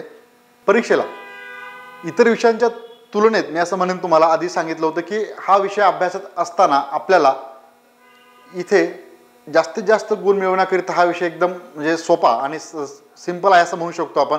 कुठल्याही प्रकारे किचकट नसेल. एखादा दुसरा परीक्षेत प्रश्न आपण अभ्यासात असताना आपल्याला एक गोष्ट लक्षात येते की हे थोडंसं जास्तच डीपमध्ये विचारलं, हे एवढं कुठं आपण वाचलेलं नसतं असं वाटतं, परंतु ती एक आपली परीक्षा पाहण्यासाठीचा एक तो प्रश्न त्या ठिकाणी दिलेला असतो. काही वेळेला आयोगाला हे अपेक्षित नसतं की आपण सर्वच प्रश्न पूर्णच्या पूर्ण सोडवायचे. म्हणजे 10 प्रश्न तुम्हाला विचारले गेले एखाद्या विषयाचे, तर 10 पैकी 10 प्रश्न आपल्याला सोडवले पाहिजेत असा अट्टाहास नसायला पाहिजे, कारण तिथे निगेटिव्ह मार्क सिस्टीम त्यासाठीच त्यांनी दिलेली आहे. ओके, एक भाग. आणि त्यानंतर आपल्याला कोणता प्रश्न सोडवायला पाहिजे आणि कोणता प्रश्न सोडून देता आला पाहिजे हे देखील लक्षात ठेवणं गरजेचं आहे. 1 तासाचा वेळ असतो पूर्वपरीक्षेचा विचार केला गेला आणि त्यामध्ये आपल्याला जर प्रश्न सोडवायचे म्हटल्याच्या नंतर सर्वच्या सर्व प्रश्न सोडवणे शक्य नाही, कारण प्रत्येक विषयाला तेवढा वेळ आपल्याला द्यावा लागतो. आणि त्यामुळेच प्रत्येक विषयाचे 1-2 प्रश्न आपले जरी सुटले तरी आपल्याला म्हणजे सोडून देता येण्याची तिथे एक कलाच म्हणू शकतो आपण त्याला, तशा प्रकारची कला आपल्याकडे असणं गरजेचं आहे. तर एखादाच दुसरा क्वचित क्वेश्चन असतो की खूप डीपमध्ये विचारला गेला असतो आणि आयोगाला हे अपेक्षित असतं की तुम्ही तो प्रश्न सोडून द्यायला पाहिजे, कारण तो तुम्ही सोडवायला पाहिजे असा अट्टाहास नसावा, कारण तिथे आपण चूक होते आपली आणि एक अंदाज बांधायला जातो आणि उत्तर ते हमखास चुकीचंच ठरतं आपलं. तर साधारणपणे 7-8 प्रश्न तरी 10 पैकी 10 जर कॅल्क्युलेशन केलं आपण या विषयाच्या बाबतीत, तेवढे प्रश्नाचे उत्तर आपले बरोबर येतातच. ज्यावेळेस तुमचा अभ्यास परिपूर्ण होतो तो कशा प्रकारे करायचा आहे तर याबद्दल थोडंसं चर्चा करूया आपण. तर हा अभ्यास करत असताना विषयाचं महत्त्व म्हणजेच काय, परीक्षेसाठी किती महत्त्वाचा विषय आहे हे एक जाणून घेत असताना आपल्याला यामध्ये अधिकचे गुण मिळवत असताना इतर विषयाच्या प्रमाणेच इतिहास विषयाचा अभ्यास पूर्ण वाचून तुमचा अभ्यास होऊन झाल्याच्या नंतर प्रश्न उत्तरे देखील पाहिल्याच्या नंतर एक आपल्याला कॉन्फिडन्स येतो आणि त्यामध्ये तुम्हाला अधिकचे गुण मिळवण्यासाठी हा विषय महत्त्वपूर्ण ठरतो. वेगळं असं काही फिरून वगैरे फक्त विचारतात प्रश्न, बाकीचे कुठले काही संकल्पना इथे नसते, किंवा वेगळ्या प्रकारे तो सोडवायचा नसतो गणिताच्या टाईपमध्ये किंवा असं डोकं वगैरे लावून असं काही नाही. फक्त गोष्टी असतात घडलेल्या त्या कालानुक्रमे आपल्याला लक्षात ठेवायचे आहेत. फक्त हे लक्षात ठेवत असताना त्याचं रिव्हिजन हे मस्ट आहे, हे लक्षात घ्या. मी सातत्याने ते सांगत असतो, परीक्षेमध्ये आपण जे प्रश्न आहेत ते रिव्हिजन अभावी सोडवू शकत नाही. तुम्ही एखादा विषय अभ्यासला त्याच्यानंतर तुम्ही तो पुन्हा एकदा रिवाईज केला नाही, 3-4 वेळेस रिव्हिजन होणं आवश्यक आहे एका विषयाचं. ज्यावेळेस तुम्ही व्यवस्थित रिव्हिजन करता त्यानंतरच तुम्ही कशाही प्रकारचा प्रश्न तुम्हाला फिरून जरी विचारला तरी तुम्ही त्याचं उत्तर देऊ शकता. त्यासाठीच ते रिव्हिजन मस्ट आहे. ओके, तर हा विषय परीक्षेसाठी आपल्याला स्किप करून चालता येणार नाही. कुठलाही विषय नाही, प्रत्येक विषयात आपल्याला ॲव्हरेज मार्क असणं आवश्यक आहे. त्यामुळेच जरी सिलेबस खूप लेंदी आहे असं वाटतं आपल्याला, मात्र तो अभ्यासल्याच्या नंतर एकदा तुम्ही वाचून झाल्याच्या नंतर तुम्हाला तो इम्पॉर्टंट किती आहे आणि त्यात आपण अधिकचे गुण इझिली मिळवू शकतो हे अभ्यासून झाल्याच्या नंतर लक्षात येऊन जातं. ठीक आहे. यानंतर आता नेक्स्ट पॉईंट जो आहे तो म्हणजेच प्रिव्हियस इयर क्वेश्चनचा. ओके, PYQ किती महत्त्वाचे आहेत. तर साधारण सर्व विषयाचे PYQ आपण या ठिकाणी अभ्यासतोच, मात्र इतिहास या विषयाचेही प्रश्न उत्तरे आपल्याला अभ्यासात असताना आपण आपल्या विषयाबद्दलचं थोडंसं बोलू. तर PYQ बद्दल सांगायचं या ठिकाणी, या विषयाचा अभ्यास करीत असताना सर्वप्रथम म्हणजे आपल्याला जाणून घेणं गरजेचं आहे की पेपर पाहिल्याच्या नंतर मी म्हणेन अभ्यासाला सुरुवात करायला हवी. आधीच आपण डायरेक्ट पुस्तक घेतलं, सिलेबस पाहिला हे वाचण्याच्या ऐवजी अभ्यासक्रम तर पाहणं गरजेचं आहे. एका बाजूला अभ्यासक्रम आणि एका बाजूला PYQ असणं आवश्यक आहे. आयोगाच्या मागच्या वर्षीच्या प्रश्नपत्रिका, ज्याला प्रिव्हियस इयर क्वेश्चन असं म्हटलं जातं, तर ते अभ्यासून घेण्याचं कारण हे की परीक्षेत आपल्याला आता अशा प्रकारचे प्रश्न हे विचारले जातात, त्यामुळे अभ्यास कसा करायचा एक स्ट्रॅटेजी आपल्याला आखता येते. आणि त्यामध्ये आपल्याला बऱ्याचदा प्रश्न जे आहेत मागच्या वर्षी विचारलेले, तर ते अधिकचे प्रश्न त्या ठिकाणी रिपीट देखील होतात. तो एक महत्त्वाचा भाग आहे, किंवा त्यालाच रिलेटेड काही असं विचारलं जातं आणि थोडासा अभ्यास आपला झाला असल्याकारणे आपण त्या प्रश्नांची उत्तरे देखील व्यवस्थित देऊ शकतो. हे एक महत्त्वाचा भाग. आणि PYQचं रोल महत्त्वाचं या ठिकाणी यासाठी ठरतं की तुम्हाला अभ्यासाची रणनीती व्यवस्थितरित्या त्या ठिकाणी आखता येते आणि तो विषय जो आहे तो समजून घेतल्याच्या नंतर एखादा टॉपिक आहे तो अभ्यासला आणि मागच्या वर्षीच्या प्रश्नपत्रिका त्या टॉपिकवरती आपण ते प्रश्न सोडवणं गरजेचं आहे. ते सोडून झाल्याच्या नंतर शेवटी जो येणार आहे भाग सराव प्रश्नांचा, त्याकडे मी येईलच. मात्र ह्या PYQचा आपला अभ्यास करून झाल्याच्या नंतर आपण तो विषय व्यवस्थित समजून घेऊन त्याचं रिवाईज, PYQचं रिवाईज करायचं आहे आणि प्रश्न कसे असतात हे आपल्याला लक्षात येतं. त्यानुसार आपण आता अभ्यास कसा असायला हवा आपला ते आपण ठरवू शकतो, अभ्यासाची दिशा म्हणा. तर ऑनलाईन क्वेश्चन आले तर त्यात काही प्रॉब्लेम नाही, आपण एक प्रश्न सरळ सोडवू शकतो. परंतु ज्यावेळेस विधानात्मक स्वरूपात प्रश्न असतात तिथे मात्र बऱ्याचदा आपल्या चुका होतात. प्रत्येक विषयाच्या बाबतीत, इतिहास तर आहेच आहे आपला, मात्र इतर विषयाच्याही बाबतीत गडबडतो आपण. आणि त्यासाठीच आपल्याला मागच्या वर्षीच्या प्रश्नपत्रिका हे अभ्यासाचे आहेत, जेणेकरून प्रश्न हे अशा स्वरूपाचे परीक्षेत विचारले जातात हे लक्षात येतं. ओके, तर PYQ किती महत्त्वाचे परीक्षेसाठी इम्पॉर्टंट आहेत. काही प्रश्न पहा, काल कोणी जर राज्यसेवेचा पेपर तुमच्यापैकी दिला असेल किंवा त्यानंतर पाहिला असेल, त्यामध्ये काही प्रश्न पॉलिटीचे वगैरे आहेत तर जशाच तसे विचारले गेलेले आहेत, रिपीट देखील होतात. त्यामुळे जवळपास ज्या परीक्षेला तुम्ही सामोरे जाताय, समजा 2025चा अटेम्प्ट तुम्ही देणार आहात, तर 2015 पासून एक 10 वर्षाच्या आधी PYQ मागच्या वर्षीच्या प्रश्नपत्रिका आपल्याला पाहणं गरजेचं आहे. प्रत्येक टॉपिकवरती तुम्ही पाहू शकता की म्हणजे कोणत्या टॉपिकला अधिकचं महत्त्व कोणत्या वेळेस देण्यात आलेलं आहे. आणि असं कुठे निश्चित नाही आहे की तुम्हाला ह्या वेळेस हे जास्त विचारलं, जसं की मगाशी सांगितलं की महाराष्ट्राच्या इतिहासावरती अधिकचं फोकस केलेलं आहे, ते प्रश्न तुम्हाला अधिकचे दिसून येतात. मात्र आपण म्हणून महाराष्ट्राच्याच इतिहासावरती भर दिला आणि आधुनिक भारताचे जास्त विचारले आणि महाराष्ट्राच्या इतिहासाविषयी कमी प्रश्न आले. इथेही आपला गोंधळ व्हायला नको. पूर्ण सिलेबस जो दिलेला आहे, आयोगाला पूर्ण हक्क आहे त्यावरती ते कुठल्याही भागावरती कशा प्रकारचे प्रश्न विचारू शकतात. काही वेळेला 7-8 प्रश्न समाजसुधारकावरती पण असू शकतात, ते त्यांच्या मनावरती डिपेंड करतं. परंतु आपल्याला इथे जो सिलेबस दिलेला आहे, आधुनिक भारताचा इतिहास, त्यानंतर महाराष्ट्राचा इतिहास आणि सर्वात शेवटी समाजसुधारक, तर हे सर्वच्या सर्व आपल्याला कुठलंही स्किप न करता व्यवस्थितरित्या अभ्यासावं लागणार आहे. आणि त्यामुळेच मागच्या वर्षीच्या प्रश्नपत्रिका तिथे इम्पॉर्टंट ठरतात. त्यावरूनच आपण अभ्यास कशा स्वरूपाचा करायचा आहे आपल्याला लक्षात येऊन जाईल. यानंतर महत्त्वाचा भाग जो राहिलेला म्हणजे तो असणार आहे आपल्या अभ्यासामध्ये, अभ्यास करीत असताना रणनीती जो आपण सुरुवातीला शब्दप्रयोग केला होता हा सेशनचा, तो म्हणजेच तुम्हाला संदर्भ साहित्य. तर बऱ्याच जणांचा प्रश्न असतो, सर काय अभ्यासायला हवं, कोणतं पुस्तक मार्केटमध्ये चांगलं आहे. तर सर्वप्रथम कुठल्याही एका पुस्तकाचं रेफरन्स न देता मी आधी तुम्हाला हे सांगेन सविस्तर, आयोगानं प्रत्येक विषयाबद्दल जो अभ्यासक्रम आहे MPSCला त्याविषयी मेन्शन करत असताना आधीच सांगितलेलं आहे की पाठ्यपुस्तक जे स्टेट बोर्डचं लेवल आहे तेच आपल्या अभ्यासक्रमाला असणार आहे. त्यासाठी म्हणून त्याच पुस्तकातलं 2-1 पुस्तक वाचलं आपला अभ्यास होतो का असं नाही, त्याशी रिलेटेड बऱ्याचशा गोष्टी पुढे जाऊन अभ्यासाचे आहेत. मात्र संदर्भ साहित्याचा ज्यावेळेस विचार केला जातो तिथे प्रत्येक विषयाचं एक ठराविकपणे आपल्याला स्टेट बोर्डचं पुस्तक अभ्यासावं लागणार आहे. आणि त्यात प्रामुख्याने जर पाहायला गेलं इतिहास हा विषय, तर मी इथं तुम्हाला लगेच म्हणजे इथे मेन्शन करू शकतो 8वी आणि 11वी म्हणजे स्टेट बोर्डची जे आपल्या 8वीच्या आणि 11वीची जे पुस्तकं आहेत, तर ते आपल्याला इतिहासाचे जुने पुस्तकं जर तुम्हाला मिळाले त्यामध्ये जो अभ्यासक्रम MPSCने आखून दिलेला आहे त्यामध्ये सविस्तर अशी माहिती त्या टॉपिक सर्व या 2 पुस्तकामध्ये आहेत. तर आपल्याला संदर्भ साहित्याचा विचार केला गेला तर या दोन्ही सुरुवातीला म्हणजे अभ्यास जसं की PYQ सांगितलं, PYQ अभ्यासात असताना आपल्याला लक्षात येतं की अभ्यासाची सुरुवात कशा प्रकारे करायला हवी आणि काय प्रश्न येतात तर कशा प्रकारे आपला अभ्यास असायला हवा आपल्याला ऑटोमॅटिक होऊन जातं. 1 2 3 वेळेस तुम्ही जर पहिल्यांदाच तयारी करत असाल PYQ पाहिल्याच्या नंतर थोडंसं डोकं आपलं गरगरायला लागतं काही वेळेला. कारण काय प्रश्न पाहिल्याच्यानंतर सरळ नसतात, ते वेगळ्या प्रकारे विचारले जातात. मग हे असं काय घडलं होतं, ते का घडलं होतं, हे विषय अभ्यासताना पुढे येतच. मात्र ज्यावेळेस पहिल्यांदा पाहता त्यावेळेस नंतर आपल्याला व्यवस्थित अभ्यासाची स्ट्रॅटर्जी कशा प्रकारे असायला हवी हे लक्षात येऊन जातं. तर 8वीचं आणि 11वीचं पुस्तक इतिहासाचं सर्वप्रथम आपल्याला अभ्यासाचं आहे. ज्यावेळेस आपले लेक्चरही सुरू होतील आणि तुमच्यापैकी कोणी इंटरेस्टेड असेल लेक्चर करण्यास, त्यानंतर तुम्हाला ती सुरुवात जी असणार आहे आपली तिथूनच असेल. 8वी आणि 11वी हे इतिहासाचं पुस्तक अभ्यासायचं आहे. त्यावरती तुमच्यात आणि आपल्यात डिस्कशन होणार आहे कशा प्रकारे तुम्ही ते अभ्यासलेलं आहेत. त्यानंतर काही क्वेश्चन आन्सर स्वरूपात देखील त्या ठिकाणी सराव करून घेतला जाईल. अशा प्रकारे आपण त्यावरती जास्त भर देऊन म्हणजे हळूवारपणे असं घाईमध्ये कुठलं तरी एखादा टॉपिक घेतला आणि एखादं पुस्तक वाचून काढलं भराभर, अशा पद्धतीने हा आपला अभ्यास नसावा. इतिहास ह्या विषयापुरताच मर्यादित नाही तर कुठल्याही विषयाचा असेल. त्यासाठी बेसिक लेवलपासून आपल्याला जायचं आहे. अगदीच म्हणजे काही जण म्हणतात सर महिनाभरात अभ्यास होतो का MPSCचा, किंवा काल फॉर्म निघाले म्हणून 2 महिने अभ्यास करून उद्या 5 जानेवारीची जी परीक्षा होणार आहे ती परीक्षा देण्याचा काही जणांचा प्रयत्न असतो आणि मग सगळ्या गोष्टीकडे दुर्लक्ष करायचं. 1 2 ठोकळा असेल कुठला एखादा किंवा कोणतेही पुस्तक घेतलं आणि कोणीतरी सांगितलेलं असतं आणि आपण ते वाचून परीक्षेला सामोरे जातो. ज्यावेळेस पेपर देऊन येतो त्यावेळेस कळतं आपल्याला की अरे नाही, हे 2 महिन्यात पास होण्यासारखी प्रक्रिया नाही.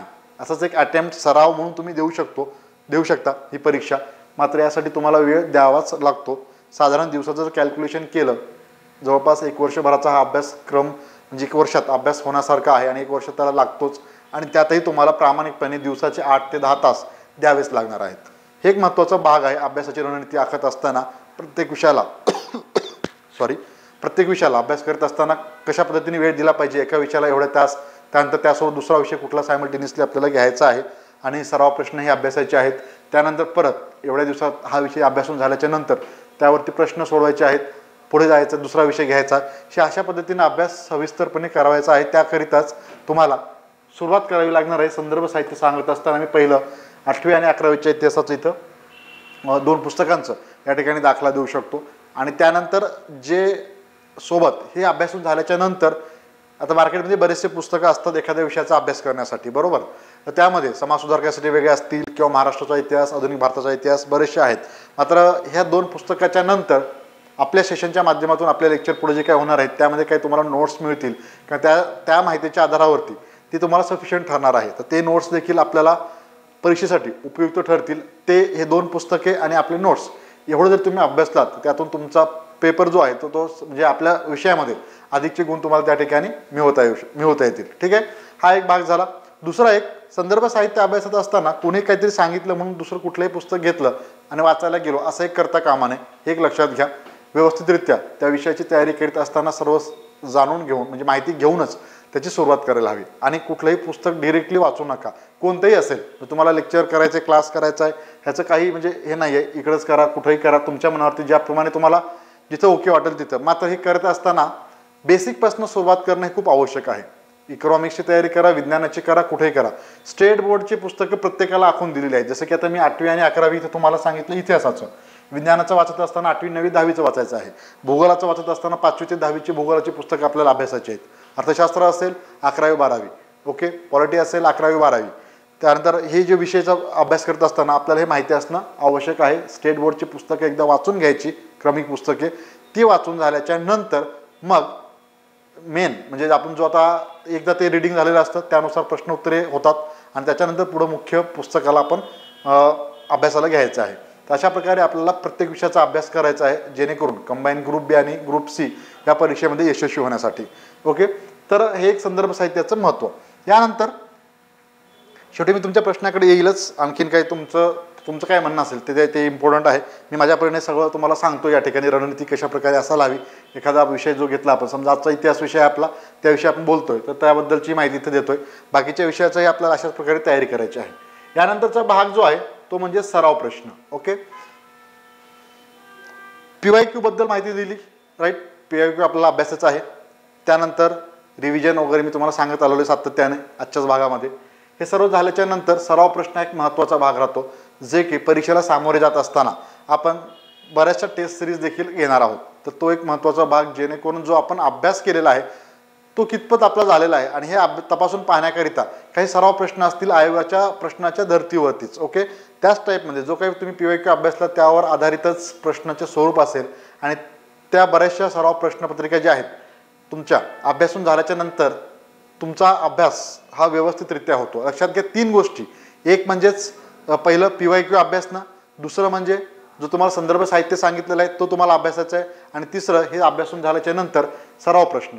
सराव प्रश्नाचा एक महत्त्वाचा रोल, MCQ ज्याला आपण म्हणतो, MCQ आपल्याला पाहायचे आहेत. आणि आपल्या अकॅडमी म्हणजे आपल्या द ऑफिसरच्या माध्यमातून आपण प्रत्येक टॉपिकवरती ज्यावेळेस सेशन लेक्चर स्टार्ट होईल, जसं की सुरुवातीला सांगितलं होतं, एखादा टॉपिक घेतला, आधुनिक भारताचा इतिहास असेल, गव्हर्नर जनरलचा टॉपिक असेल, तो पूर्ण झाल्याच्या नंतर त्याच्यावरती वेगळी टेस्ट होईल. प्रत्येक एक टॉपिकवरती टेस्ट आणि पूर्ण ओव्हरऑल सिलेबसवरती, मग पूर्ण आधुनिक भारताच्या इतिहासावरती एक टेस्ट होणार, मग महाराष्ट्राच्या इतिहासावरती वेगळी टेस्ट आणि समाज सुधारकावरती वेगळी टेस्ट, आणि पुन्हा परत तिन्हीवरती एकत्र टेस्ट. अशा प्रकारचे टेस्ट ही म्हणजे भरपूर संख्या आपण या ठिकाणी असणार आहे. आणि तुम्हाला त्यात इतक्या प्रमाणात सराव करून घ्यायचा आहे की जेणेकरून या परीक्षेमध्ये कशाही स्वरूपाचे प्रश्न हे आयोगाने विचारले तर आपण परिपूर्ण तयार असणं आवश्यक आहे. त्यात कुठेही कमी पडायला नको, या कारणानेच हे सराव प्रश्न अधिकचे त्या ठिकाणी असणार आहेत. तर अशा प्रकारे आपल्याला एकूणच या विषयाचा अभ्यास त्या ठिकाणी करायचा आहे. तर सर्वांना म्हणजे एक लक्षात घ्यायचं की हा विषय जो अभ्यासतो आपण इतिहास, तर तो आपल्याला स्वातंत्र्याचा इतिहास जो आहे तर तो ज्यावेळेस तुम्ही अभ्यासाला सुरुवात करता तो इंटरेस्टिंग वाटतो. हळूहळू ज्याप्रमाणे आपण जो लढा दिलेला होता आणि त्यात काही लोकांनी जे योगदान दिलेलं होतं, महत्त्वपूर्ण योगदान, आणि त्यांच्यामुळे त्यांच्या संघर्षामुळे आपल्याला ब्रिटिशांपासून म्हणजे स्वातंत्र्य मिळालेलं होतं, तो जो संघर्ष होता आणि जो कालावधी आहे तर तो आपल्याला अभ्यास करायचा आहे. आणि तोच सिलेबस आपल्या अभ्यासक्रमाला आहे.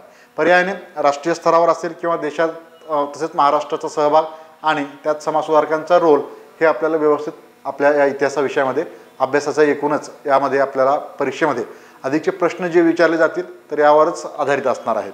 ओके, तर यानंतर मी आता थोडंसं तुमच्याकडे येतो. तुमचे काही आता प्रश्न वगैरे असतील तर तुम्ही इथं साधारणपणे विचारू शकता. यस, काही महत्त्वाचे जे आहे आपल्याला अभ्यास कशा प्रकारे करावायचा आहे तर आपण इथं मेन्शन केलेलं आहेच. यासोबतच पुढं म्हणजे तुमच्या या विषयाचे प्रश्नाच्या नंतर मी थोडंसं आपला आणखीन एक विषय म्हणजे विषय जरी इतिहास या विषयाची रणनीती हा जरी टॉपिक असला तर दुसरा असेल आपला सेशन याच्यानंतर, तो म्हणजेच चालू घडामोडी या हा जो विषय आहे. तर या विषयाचं एक 10 ते 15 मिनिटं फक्त मी डिस्कशन करेल. त्यासाठी एक वेगळा सेशन असणार आहे पुढे जाऊन, मात्र आजच्या भागात थोडंसं ते देखील मेन्शन करणार आहे मी. 10 ते 15 मिनिटं. ओके, 3:55 जवळपास साधारण झालेले आहेत. तर एक 5 मिनिटं मी वेट करतो, तुमच्या प्रश्नाची आपण थोडंसं चर्चा करू. या इतिहासाबद्दल तुम्हाला काय तुमचं मत आहे, तुमचे काही प्रश्न असतील तर ते विचारा, त्यावर आपण डिस्कशन करू. आणि त्यानंतर 5 मिनिटांनंतर पुढील 15-20 मिनिटं आपण थोडंसं चालू घडामोडी या विषयासंदर्भात चर्चा करू आणि त्याविषयी तुमचं काय मत आहे त्यावरती देखील पुढच्या अर्ध्या तासात आपल्याला डिस्कशन करायचं आहे. तर यस, मी काही कमेंट वेट करतो. बघा, काही प्रश्न असतील तर विचारण्याचा प्रयत्न करा. एकूणच आपण आजच्या भागात एक स्वरूप रणनीती या विषयाची या ठिकाणी जाणून घेण्याचा प्रयत्न केलेला आहे. यानंतर थोडेसे 10-15 मिनिटं आपण या विषयासोबतच करंट अफेअर्सबद्दलही चर्चा करणार आहोत. त्याही विषयाचा अभ्यास फक्त कशा प्रकारे करायला हवा आणि त्याची एकूणच रचना थोडक्यात मी इथे मेन्शन करेन आणि त्यानंतर आपण मग थांबू. ओके, काय असतील प्रश्न तर विचारा नक्कीच. तर मी पुढील विषय घेतो.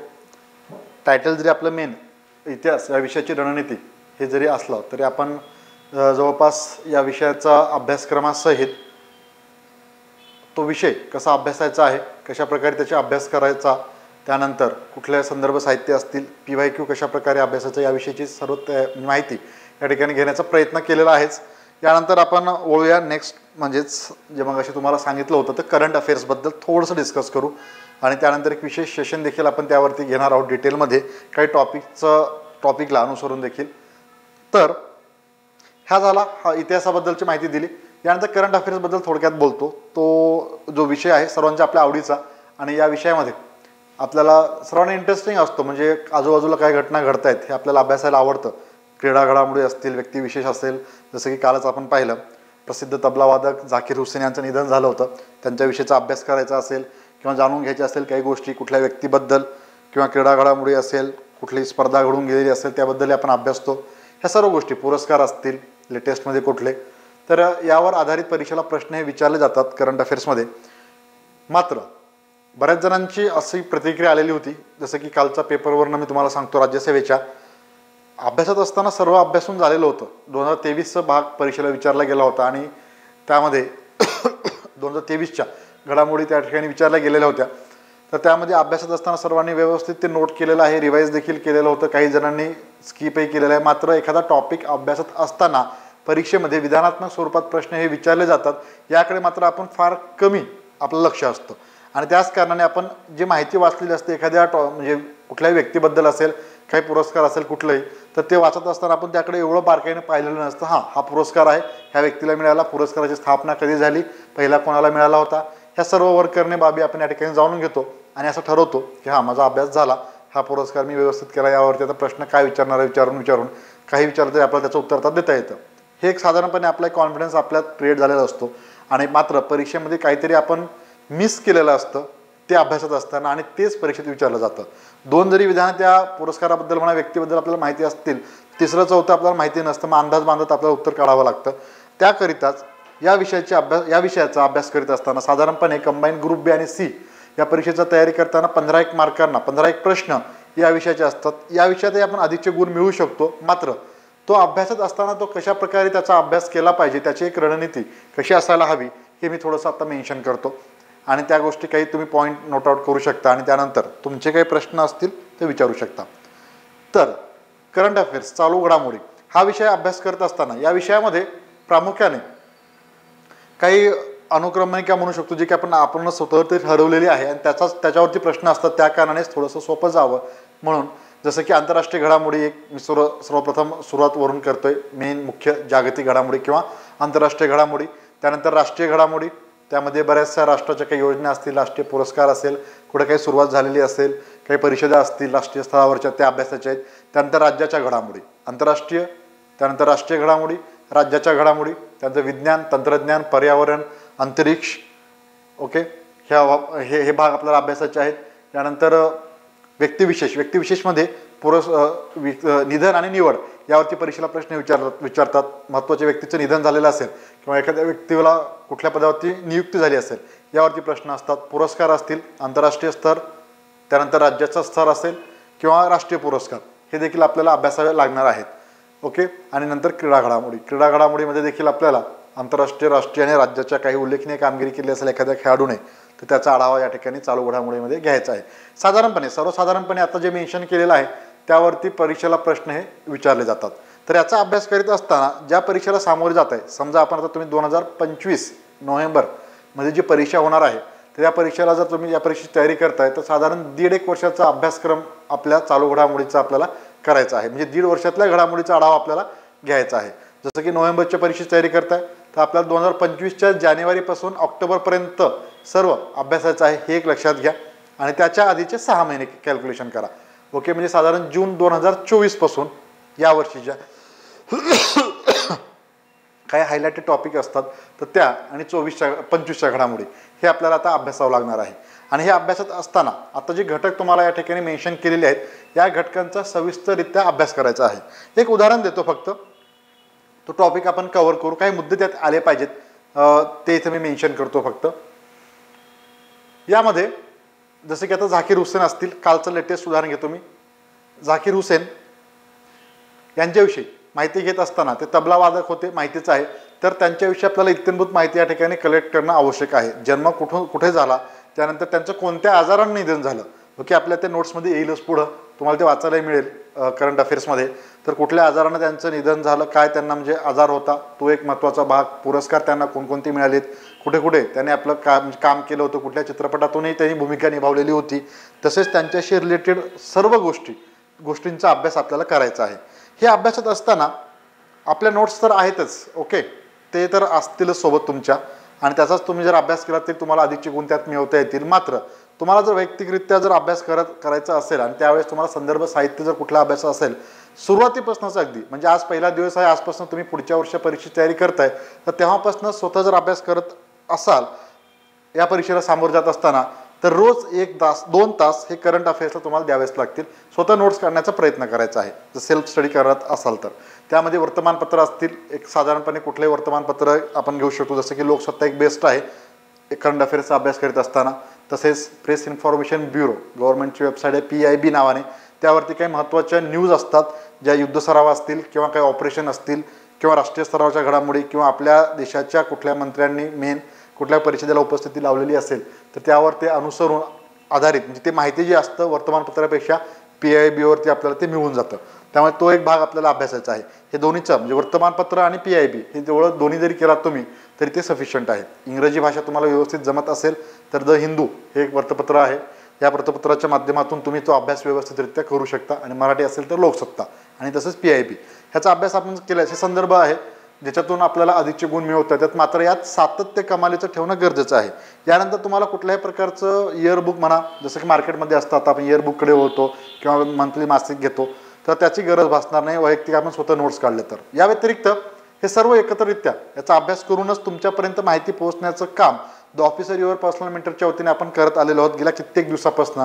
आणि त्यातच फलित म्हणजे कालच्या राज्यसेवेच्या परीक्षेत 14 प्रश्न आपले येऊन गेलेले होते, जे आधीपासून कोणी आपलं सेशन अटेंड केलं असेल किंवा काही नोट्स अभ्यासले असेल तर त्यांना तो फायदा झालेला असणार आहे. मध्येच सोडून जर गेलो आपण तर ते त्याचा बेनिफिट होत नाही आपल्याला, हे लक्षात घ्या. सुरुवातीपासूनच अगदी ती तयारी व्यवस्थितरित्या आपल्याला करावी लागणार आहे. अगदीच आज घडीपासून मागच्या काही घडामोडी आणि इथून पुढे चालणाऱ्या हे आपल्याला अभ्यासाचं आहे. तुम्हाला काही करंट अफेअर्सचे नोट्सही आपल्या जर चॅनल कोणी सबस्क्राईब केलं असेल तर ते दिसतात, त्यामध्ये बरीचशी माहिती असते. एखादा दुसरा टॉपिक आपण ते घेत असतो, मात्र पुढे चालून सर्वच डिटेलमध्ये टॉपिक आपल्याकडे सर्व नोट्स स्वरूपामध्ये तुम्हाला ते मिळून जाणार आहेत.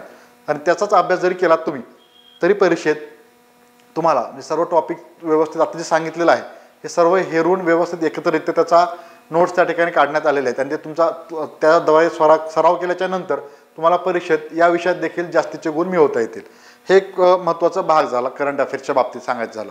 आता थोडंसं वेळेच्या नियोजनासंदर्भात बोलूया आणि कशा प्रकारे अभ्यास करत असताना आपल्याला कुठला विषय घेतल्याच्या नंतर त्या विषयाचा अभ्यास करत असताना एखादा विषय घेतला आणि त्यानंतर त्याचा अभ्यास कसा असावा हे कॅल्क्युलेशन जर केलं दिवसाचं साधारण 8 ते 10 तास आपल्याला अभ्यास करणं अपेक्षित आहे या परीक्षेला सामोरे जात असताना. त्यामध्ये सर्वप्रथम तुम्हाला आता विषय आहे इतिहास आपला, आपण इतिहास विषयाची रणनीती हा जो होता आपला पहिला टॉपिक, तर त्यामध्ये हा विषय आपण पहिला सुरुवातीला अभ्यासणं गरजेचं आहे. दिवसातले 4-1 तास त्याला देऊ शकता. सोबत सायमल्टेनियसली एखादा दुसरा विषय तुम्हाला घ्यायचा असेल, एकच नको, दुसरा एक विषय त्याला एक 4 तास द्यायचे, असे 8 तास एक आखून दिलं गरजेचं आहे. आणि पुढील 2 ते 3 तास किंवा एक 3 तास जर एखाद्या विषयाला दिला आपण तर तुम्हाला गणित आणि करंट अफेअर्स हे अभ्यासायचं आहे. तर असं एक साधारण 10 तासाचं कॅल्क्युलेशन आपल्याला करायचं आहे. ठीक आहे, एक महत्त्वाचा भाग असेल त्या ठिकाणी. आणि याच पद्धतीने तुम्ही जर अभ्यास शेवटपर्यंत अगदी सुरुवातीपासून परीक्षेच्या एंडपर्यंत जर करत गेलात, सातत्य ठेवलात, रिवाईज केलात, प्रश्न उत्तरे सोडवलात, PYQचा अभ्यास व्यवस्थितरित्या नीट आकलन करून ते अभ्यासलात तर तुम्हाला यात अधिकचे गुण मिळवता येतील आणि मेरिट लिस्टमध्ये नक्कीच आपलं नाव असणार आहे, हे लक्षात घ्या. मात्र हे आपण कळत नाही ज्यांचा रिझल्ट येतो. आणि आणखी एक गोष्ट असते, परीक्षा देत असताना आपल्याला एक लक्षात येते की साधारणपणे एवढ्याच जागा आहेत, तेवढ्याच जागा आहेत, 300 जागा आहेत, 400 आहेत, 200च आहेत, यावेळेस 100च जागा निघाले राव, एवढे लोक एक्झाम देतात, त्यानंतर आपण कसं काय या परीक्षेमध्ये पास होऊ शकतो आणि इतकं कॉम्पिटिशन आहे, लाखाच्या वरती फॉर्म येतात वगैरे वगैरे असे प्रश्न जे पडतात, तर ते प्रश्न अजिबात पडायला नको. ज्यावेळेस तुम्ही ज्या अर्थी या परीक्षेची तयारी करण्याचा निर्णय घेतलाय याचा अर्थ तुम्ही 100% यात यशस्वी होणार या पॉझिटिव्ह अप्रोचनेच तुम्हाला पुढे जायचं आहे. हे एक महत्त्वाचं त्या ठिकाणी आपला निर्णय स्वतःलाच तो सिद्ध करून दाखवायचा आहे. आणि त्या कारणानेच आपण जो कुठलाही निर्णय म्हणजे घेतला तर निगेटिव्हिटी म्हणजे आपल्याला अजिबात आली नाही पाहिजे. आणि जो रिझल्ट येतो, रिझल्ट जे पास होत आहेत त्यांचा रिझल्ट होतो आपला काय येत नाही, तर आत्ता मी जे सांगितले तुम्हाला सातत्य असायला पाहिजे. अगदी पहिल्या दिवसापासून वेळेचं नियोजन करून त्या ठिकाणी व्यवस्थितरित्या त्या विषयाला न्याय दिल्याच्या नंतर, तो विषय अभ्यासून झाल्याच्या नंतर त्यानंतरच तो रिझल्ट येत असतो. आपण मध्ये कुठेतरी स्किप करतो, ते आपल्याला दाखवायला वेगळं असतं की आपण अभ्यास करायला आपल्याला माहिती असतं, मात्र आपल्या स्वतःच्या मनाला माहिती असतं आपण करतोय का नाही. तर ते एक महत्त्वाचा भाग असतो आपल्या ह्या प्रक्रियेमध्ये, आणि तिथून आपण पळवाट शोधतो आणि असं वाटतं की आपण अभ्यास करतो आणि शेवटी रिझल्ट येत नाही. मात्र तो अभ्यास तुम्ही करत नाही, मधल्या काळात तो गॅप पडलेला असतो आणि तो भरून निघण्यास खूप कठीण जातो आणि परीक्षा पेपर सोडत असताना आपली तारांबळ उडते. तर हे नको आहे, हे करायचं नाही. त्यामुळे सातत्य ठेवून आपल्याला परीक्षेला सामोरे जायचं आहे. ओके, करंट अफेअर्सचं फक्त थोडंसं सांगितलं, संदर्भ दिला तुम्हाला की काय काय अभ्यासायला पाहिजे, नोट्स आणि विषय कसा आपल्याला हाताळायचा आहे. जसं की झाकीर हुसेन यांचं एक टॉपिक झाला. आणखी एक उदाहरण जर द्यायचं झालं, G7 राष्ट्रांची परिषद नुकतीच पार पडली होती यावर्षी 2024मध्ये इटलीमधील अपोलिया. मागे आपण क्वेश्चन आन्सरचं एक सेशन घेतला होता, तिथेही ते मेन्शन केलं होतं टॉपिक मी. पुढे प्रश्न येईलच त्यावरती पुढील भागामध्ये. तर तो अभ्यासात असताना त्याची स्थापना कधी झाली, त्याचा उद्देश काय आहे, किती गट आहेत G7 राष्ट्रांची, मध्ये कोणाचा सहभाग झाला होता, त्यानंतर परत त्याला बाहेरचा रस्ता दाखवण्यात आलेला होता, त्यानंतर प्रमुख पाहुणे म्हणून या परिषदेत कोण उपस्थित होते, नेमका उद्देश काय आहे या परिषदेचा, काय मत मांडलं गेलं होतं. वेगवेगळ्या अँगलने प्रश्न परीक्षेत विचारले जाऊ शकतात. ठिकाण, प्लेस, कितवी समिट वगैरे वगैरे हे तर प्रश्न बेसिक झालेले आहेत. तर बाकीच्याही गोष्टी आपल्याला त्या परिषदेबद्दल जाणून घेणं आवश्यक असतं. इत्यंभूत माहिती आपल्याकडे असणं आवश्यक आहे, जेणेकरून परीक्षेत कशाही प्रकारचा प्रश्न विचारला असता त्याचं उत्तर आपल्याला देता आलं पाहिजे. जसं की राज्यसेवेच्या परीक्षेची तुलना केली तर त्यामध्ये आपल्याला दिसून येतं की एखाद्या व्यक्तीचा अभ्यास करीत असताना कर्पूरी ठाकूरबद्दलचा प्रश्न आला होता, भारतरत्न त्यांना पुरस्कार जाहीर झाल्या कारणाने. तर त्यांच्याबद्दल डिटेल आपल्याला अभ्यासणं गरजेचं आहे. कोणत्या ठिकाणी जन्म झाला, कोणत्या ठिकाणावरनं ते निवडणूक लढवले होते, जननायक म्हणतात का लोकनायक म्हणतात, त्यावरती अनुसरून एक प्रश्न आपल्याला दिसून येतो. तर अशाच प्रकारे आता तुम्ही थोडंसं उदाहरण द्यायचं झालं तुम्हाला 1-2 दिवसामध्ये, झाकीर हुसेन यांच्याबद्दल आपण काही नोट्स काढलेले आहेत, ते आपल्या चॅनलवरती तुम्हाला दिसतीलच. ते एकदा अभ्यासा टॉपिक, त्यानंतर तुम्हाला कळेल की काय काय आपल्याला अभ्यास करायचा आहे. Okay, yes. तर अशा प्रकारे आपली रणनीती असायला हवी. इतिहास या विषयाबरोबरच थोडंसं एक 5-10 मिनिटात मी चालू घडामोडीचं इथे तुम्हाला सांगून दिलेलं आहे. यानंतर आणखीन तर तुमच्या प्रश्नाकडे पुन्हा एकदा येतो आणि आजच्या भागामध्ये या 2 विषयाबद्दल तुम्हाला काही प्रश्न असतील तर ते इथे विचारू शकता. तसेच जो आपण सेशन स्टार्ट केलेला आहे, तुमच्यापैकी काही जण 5 जानेवारीची परीक्षा देत असतील त्यांच्यासाठी देखील काही महत्त्वाच्या वर्षभराच्या चालू घडामोडीवर आधारित आपण काही सेशन आयोजित केलेले आहेत. जो पहिला सेशन आपला लास्ट 11 डिसेंबर रोजी झालेला होता आणि त्यानंतर आता उद्या म्हणजेच प्रत्येक बुधवारी होणार आहे. 4 एक सेशन असणार आहे. तर उद्या 17-18 डिसेंबर रोजी तो सेशन नेक्स्ट सेशन होतोय. 2 ते 3 या वेळात 15 एक प्रश्न त्या ठिकाणी असणार आहेत आणि त्यामध्ये सर्वसाधारणपणे नोव्हेंबर ते नोव्हेंबरपर्यंत आपण अभ्यासायचं असं ठरवलं. त्यामुळेच नोव्हेंबर, डिसेंबर आणि जानेवारी म्हणजे नोव्हेंबर 2023, डिसेंबर परत जानेवारी 2024 अशा 3 महिन्यांच्या महत्त्वाच्या चालू घडामोडीवर आधारित प्रश्न आपण पहिल्या भागात घेतले होते. जर कोणी आजचा सेशन पहिलाच असेल त्यांचा तर ते मागे आपल्या चॅनलवरती जाऊन पाहू शकता कशा प्रकारे प्रश्न करंट अफेअर्सचे विचारले जातात. तर त्यानुसार आपण ते प्रश्न घेतलेले आहेत. यानंतर उद्याच्या भागात जर तुम्ही कोणी इंटरेस्टेड असाल सेशन अटेंड करण्यात, यूट्यूब लाईव्ह असणार आहे, तिथे प्रश्नांची उत्तरे देखील देऊ शकता. 2 वाजता उद्या सेशन असेल आणि त्यामध्ये फेब्रुवारी, मार्च आणि एप्रिल या 3 महिन्याचे जे काही चालू घडामोडी आहेत 2024 या वर्षाचे, म्हणजे या वर्षीच्या फेब्रुवारी, मार्च आणि एप्रिलमधल्या घडलेल्या घडामोडींवर आधारित काही प्रश्न 15 एक प्रश्न उद्याच्या भागात असणार आहेत. परीक्षेला सामोरं जात असताना तुमचा सराव व्हावा किंवा काही महत्त्वाचे टॉपिक आहेत त्याचं तुमचं रिवाईज व्हावं आणि तुम्ही ते पुन्हा एकदा अभ्यासावं, जे आपण विसरलेलो असतो त्याच एकमेव उद्देशाने, आणि तुम्हाला या परीक्षेत अधिकचे कशा प्रकारे मिळवून देता येतील हा एक आमचा त्या ठिकाणी प्रयत्न राहिलेला आहे. त्यामुळेच उद्या 2 वाजता लाईव्ह सेशन असेल यूट्यूब लाईव्ह, तर तुम्ही ते अटेंड करू शकता. आपण आजच्या भागात याच ठिकाणी थांबणार आहोत. तर पुन्हा एकदा मी सर्वांना सूचना या ठिकाणी देतो, तुमचं काही म्हणणं असेल सेशनच्या संदर्भात, लेक्चरच्या संदर्भात, बॅचच्या विषयी असेल काही माहिती, तेही तुम्ही इथे विचारू शकता. The officer your personal mentor चॅनलच्या नवनवीन अपडेट्ससाठी चॅनलला लाईक, सबस्क्राईब आणि शेअर करा. थँक्यू.